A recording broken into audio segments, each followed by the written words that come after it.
The Adventures of Sherlock Holmes, starring Basil Rathbone and Nigel Bruce.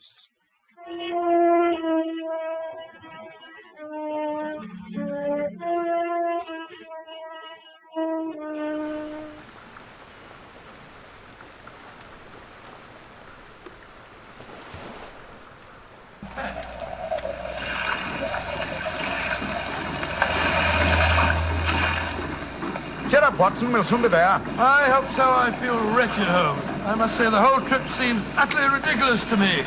Plunging and bobbing about in a little boat in a raging torrent just because somebody wants to give somebody else a pound of butter. Dear old Watson, you don't really think our mission is so innocuous, do you? Then why are we going to the island of Gath? We're going to the island of Gath at the express wish of its present ruler, Martha Horn. Martha Horn? I never heard of her. She's an extremely spirited old lady. And the only woman who dared tell a certain resident of Windsor Castle that she looked devilishly dowdy for an empress. Great Scott, you mean that... I mean, Watson, that Martha Horn's behests are not lightly disregarded. Obviously, she wishes to see me urgently. Also, my brother Mycroft put pressure on me. He reminded me that a visit to Gath might be closely allied to this emerald tie pin I wear. Of course, you recall the origin of this pin. Well, naturally. That lady at Windsor Castle gave it to you after our little trouble last year over those stolen plans for the Bruce Partington submarine. Exactly, my dear fellow. But remember that the spy Oberstein had put those plans up for auction in all the naval centers of Europe. Some hint of their nature must have leaked out. It's even possible that other powers may be able by now to duplicate the pride of our submarine fleet. And whoever controls the channel, Watson, controls England. Well, they're dropping anchor, and yet we're still a quarter of a mile out from the island. Why do you think they're doing that? Here comes the skipper. He'll tell us. Here is as close to the island as we may approach, monsieur. We have already sent signals. A smaller boat is putting out for you. It will be here in a little while. Thank you. A smaller boat? Good Lord. Holmes, you were hinting at the naval significance of the island of Gath. Yes, old chap, I was. Well, what good would it be as a port if even a small boat like this can only come within half a mile of it? For a surface vessel, no. But we were speaking of submarines. Gath, I learned from the encyclopedia, boasts a magnificent interior cavern accessible only through underwater channels. Great Scott, an ideal natural harbor and dry dock for a submarine fleet. Precisely. And on the control of the island of Gath, Watson, may well rest the fate of the British Isles. Now, old chap, perhaps you see why Mycroft was so anxious for us to collect a pound of butter.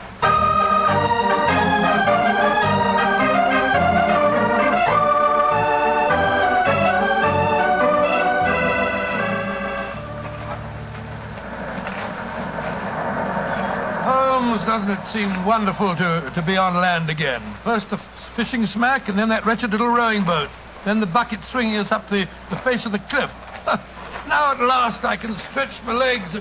Steady, old chap, steady. Let me give you a hand. You'll soon get your land legs back again. Thank you. I'm a bit shaky, I must confess. Hello? Who's that couple walking towards us? Our welcoming committee, no doubt. How do you do? Mr. Sherlock Holmes and Dr. Watson. Permit me to present myself. I am Dr. Hugo Oberwald. How do you do, sir? How do you do, Doctor? And this is Mrs. Reeves, the housekeeper at Horn Castle, where you will be staying. How do you do? How do you do, Mrs. Reeves? Welcome to the island of Gath, gentlemen. We were deputed to come and greet you and take you back to the castle. We can walk there across the cliff tops. It isn't very far. Ah, splendid. I think my friend will appreciate traveling on terra firma once again. Dear me, Herr Doctor. You are not a good sailor, perhaps? No, perhaps about it, sir. I had a miserable crossing. I am sorry to hear it. I trust your short stay at the castle will be some recompense for the journey. The formal presentation of the butter will take place tonight. There will be no reason why you gentlemen cannot return to the mainland tomorrow. Oh, thank you, Mrs. Reeves, but it's more than likely that we shall stay on for a few days. Oh, it will be quite unnecessary. I'm afraid that is a matter for Mrs. Horn and ourselves to decide. I'm afraid that Mrs. Horn is incapable of making any further decisions. Oh, what do you mean, madam? Obviously, you have not heard, but the news is slow in reaching the mainland. Mrs. Horn died yesterday. Died? Good Lord, a natural death, I suppose. But, of course, I attended her myself. A simple case of heart failure. the poor lady died in her sleep. Shall we begin our walk to the castle? By Jove, Holmes, this changes things. You suppose it was a natural death? I suppose nothing, old fellow. But in almost 20 years of practice, I can recall precisely 3 clients, actual or potential, who died natural deaths. Come on, let's follow them.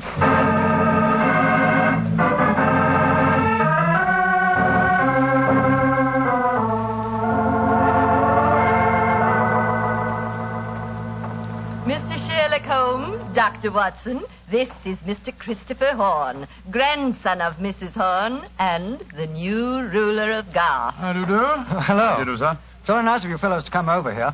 Too bad you had to arrive just as the poor old gal kicked the bucket, though. Allow me to offer my condolences on your grandmother's death, sir. Yes, yes, indeed, Mr. Horn. Thank you. It was a ghastly business. I found her, you know. Christopher. Frightful sight. There was an awful silly grin on the old dear's face, and...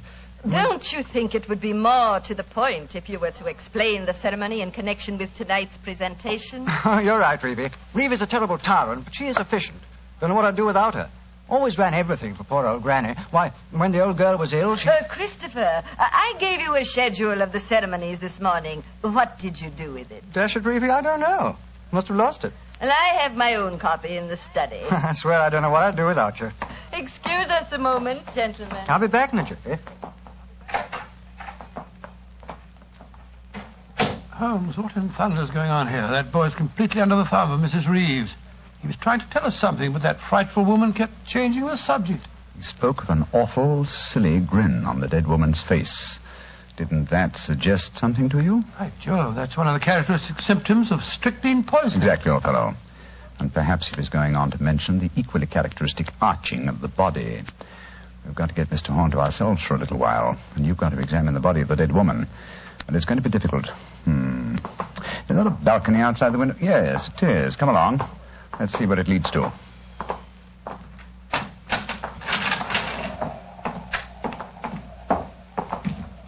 The balcony seems to lead right round this particular wing of the castle. Must have served as a lookout in the olden days. I wish the balcony were a little wider. Must be a sheer drop of a couple of 100 feet down to the rocks below. Yeah. Hello. These must be the windows of the room adjoining the one we just came out of. Let's go a little closer, shall we? We may be able to find out something. Can you see anything? Yes. They're in there. Mrs. Reeves and the boy. She's leaving the room. Now's our opportunity. I'll tap on the window. He's seen us. He's coming to open it. What are you two doing out there? Admiring the view? Yes, my boy, it's quite beautiful. Mr. Horn. Yes, Mr. Holmes. I was a great admirer of your grandmother. I was interested in what you were telling me of her death. She had a grin on her face, you said. Yes, it was awful. Her body was all hunched up like a croquet hoop. Really? Of course, Dr. Oberwald said it was perfectly all right, but I must say it seemed dashed odd to me. Yes, it was far from all right, I assure you. And you started to say something else. What was it? Let me see. You said, when she was ill... Oh, yes, that was a silly business. When she was ill, she thought she was in danger from poisoning, so she made Mrs. Reeves taste all her food and drink. Did she really? Where is your grandmother's body now? In the West Wing. The funeral's to be tomorrow morning. I see. Where did Mrs. Reeves go? I'm here on the balcony behind you, gentlemen, listening to your conversation with the greatest interest. Christopher, let me warn you. These men are the emissaries of the British government. They would stop at nothing to take the island over. These men are trying to influence you against me, against Reeve, who has looked after you ever since you were born, and who tries to protect you now that your grandmother has gone and you are alone. Yes, I know, Reeve, but after all... That is your pride as the head of the Horn family, the Seigneur of Gath. The Gath that I'm trying to save for you. This man is completely unscrupulous. He was about to accuse me of murder. Weren't you, Mr. Sherlock Holmes? The thought had occurred to me, Mrs. Reeves. Of course it had, because you wished to poison Christopher's mind against me. Well, Mr. Holmes, we have no police on the island of Goth. Our only law is the word of the Seigneur, and Christopher now holds that title. Seigneur, what do you say? Will you allow an Englishman to blind you by accusing me of being a murderess? Mr. Holmes, Dr. Watson, I shall meet you at the ceremony tonight. Beyond that, I don't care to speak to you again. Good day. A shame to spoil your plans, isn't it, Mr. Holmes? Well, upon the soul. Magnificent, Watson. Magnificent. A murderess who seeks to defeat me by accusing herself. Superb. It's a new game, my dear fellow, and one that must be played to a finish.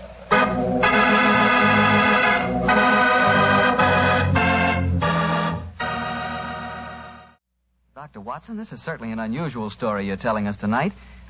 What happened after Mrs. Reeves left you and Sherlock Holmes standing on the balcony? We retired to our rooms and had a quiet and lonely lunch. Though the great man said little, I could see that he was deeply excited and that his keen brain was evolving some plan that would enable us to solve the mystery of Mrs. Horn's death. After lunch, we started to descend the stairs leading to the main hall of Gath Castle. As we did so, Holmes said...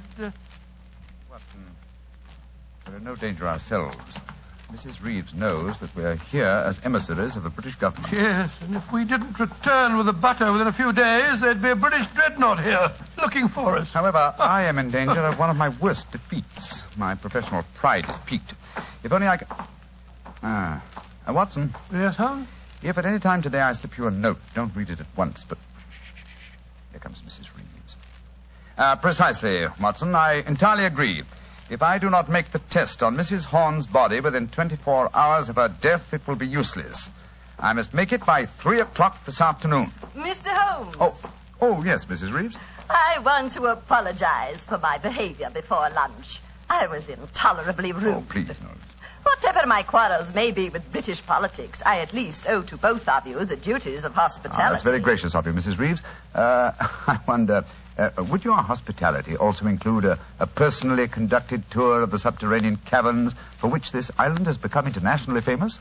Would they really interest you? Well, I'm afraid that my friend and I won't have the time. Oh, yes, not at all, Watson, not at all. We have plenty of time, Well, as long as we're back here by 3 o'clock. I'm sure Dr. Oberwald would be delighted to join us. He has made quite a study of the unique rock formation. Oh, that's splendid.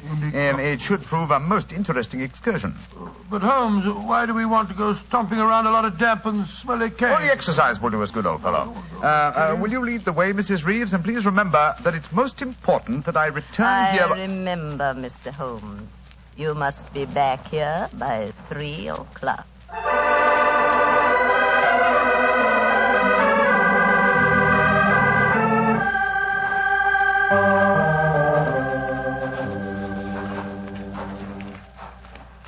A little further, Mr. Holmes, and we shall reach the giant cavern. Most interesting. Watson and Dr. Oberwald seem to have lagged behind us somewhat. They will be here in a moment.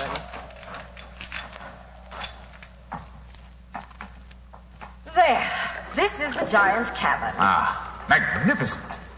Truly a miracle of nature. It's a natural submarine dry dock hewn out of the rocks. Yes, Mr. Holmes. And in the olden days, only the smugglers who inhabited this island knew the entrance that leads to this cave. The first seigneur of Gath found a cache of untold wealth hidden here. Really? Silks, jewels.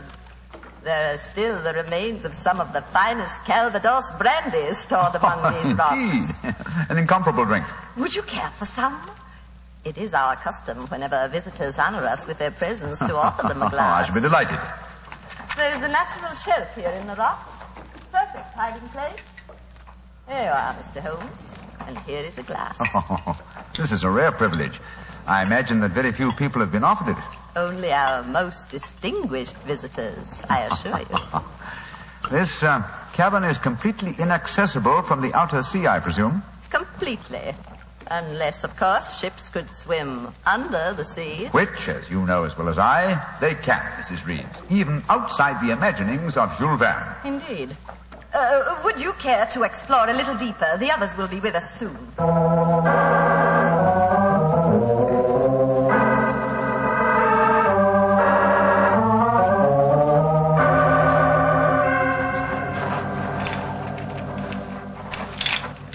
Dr. Oberwald, the others seem to be some way ahead of us. Yes, they do, don't they, Doctor? Holmes? Holmes, where are you? Dear me, I'm afraid we cannot follow them. What do you mean? The next cavern is already cut off by the rising tide. Great Scott, you mean that they're cut off? I am afraid so. But do not worry here, Doctor. In a few hours, the tide will recede. They are in no danger. Just, shall I say, temporarily marooned.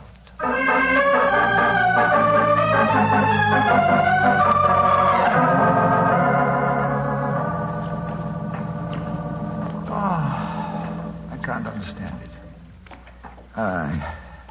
I'm getting confoundedly sleepy. I'm so sorry. I'm afraid that we stayed here longer than I intended. I fear that we are cut off by the tides. Cut off? for the tide? We're in no danger. In a few hours, we shall be able to return. But I'm afraid I cannot get you back at 3 o'clock, which was the time I promised. But it's vital. Absolutely vital that I get back. I'm so sleepy. But please, keep talking. I must keep awake.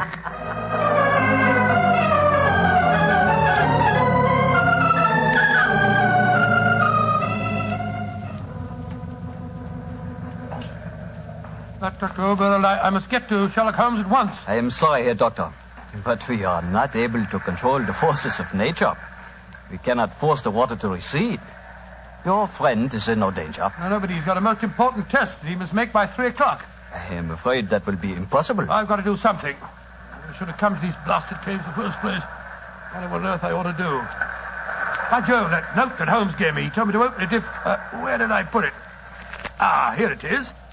A note from Mr. Sherlock Holmes, eh? Vital that you make medical test.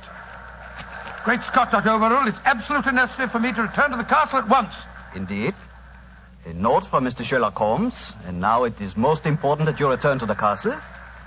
No, my fine English friend.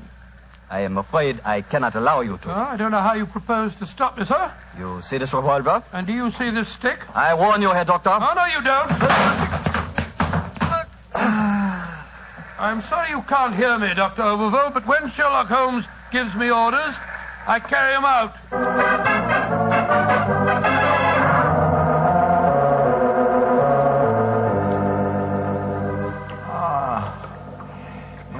Mrs. Reeves, are we still trapped by the tide?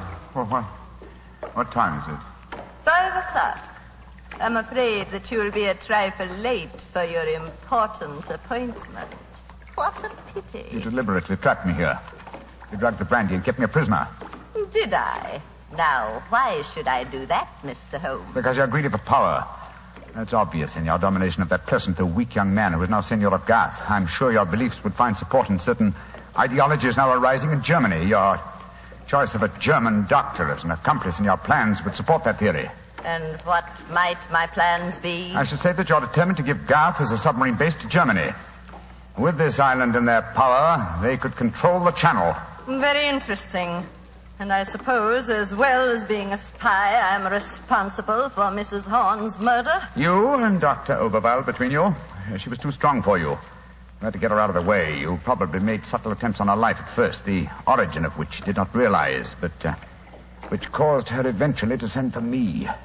My arrival forced your hand, and so you and Dr. Oberwald resorted to the quite unsubtle expedient of poisoning her. All pure supposition, Mr. Holmes. The only law on this island is Christopher Horn. Do you suppose he'll believe you? No, I suppose he won't. You've outwitted me, Mrs. Reeves. I walked into your trap just as you intended me to. Then in that case, you may collect your pound of butter tonight and return to the mainland tomorrow. Mrs. Reeves, how much longer do we have to wait for the tide before we can make our way back to the castle? We can leave now. We could have left at any time. There's another secret entrance that is above the tide level. I merely had to make you overstay the hour of your test. I could not risk Christopher's seeing definite proof. Come now. I shall lead you back. You fool.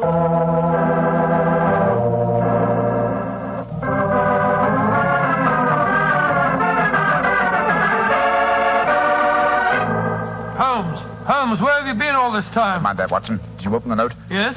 Followed my instructions? Yes, it was, as you suspected. Thank heaven, old chap. Then now we can hoist her with our own petard. Shh. Here she comes. I'm glad to see, gentlemen, that you have assembled here in the seigneur's room. The ceremony of presenting the butter traditionally takes place here. As soon as Christopher arrives, we will explain our customs in this matter. Dr. Watson, I trust that Herr Oberwald proved an interesting companion on your excursion this afternoon. Yes, indeed, most interesting. We had a discussion of the relative merits of the walking stick versus the revolver. I think I was able to make my argument fairly convincing. Where is Dr. Oberwald now? I imagine he's lying down. He had all the symptoms of impending headache when I saw him last. Why are you smiling, Mr. Holmes? What's been going on? I'm afraid, Mrs. Reeves, that your plans have misfired rather badly. As soon as Mr. Horn arrives, I expect you will be under arrest for murder and high treason. Christopher would never believe you. Wouldn't I? Mrs. Reeves?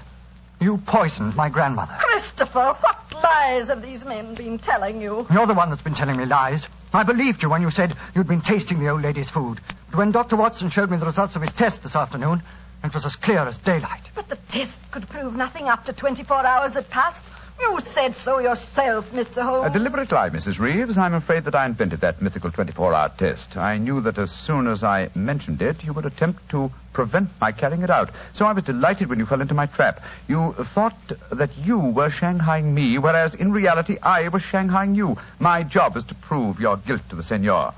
With your dominant presence away from the household, it was easy for Dr. Watson to make his test. You devil. You knew all the time. Oh, of course I did.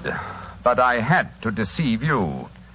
I'm glad my performance was sufficiently convincing. By the way, Mrs. Reeves, the drugged brandy was dreadfully clumsy. You didn't drink it home? Why, of course I didn't. But it was very unflattering to me that Mrs. Reeves thought I might. Mrs. Reeves, you realize what this means, don't you? I'm going to ask these gentlemen to take you and Dr. Oberwald back to the mainland with them tomorrow. And stand trial in a British court? Never.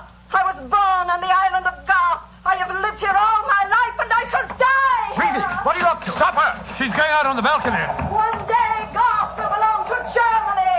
One day the whole world will belong to Germany. Goodbye, you meddling fool. Goodbye. Great Scott, she's gone. It must be a couple of 100 feet to the rocks below. What a dreadful thing. I still can't believe she was a murderess and a traitor. Now, it's shocking. A shabby finish to a shabby business. Mr. Horn, I suggest that we make sure Dr. Oberwald does not escape justice, and that we then perform the ritual presentation of the butter. Yes, Mr. Holmes. The island of Gath will still pay tribute to England, and I think it always will.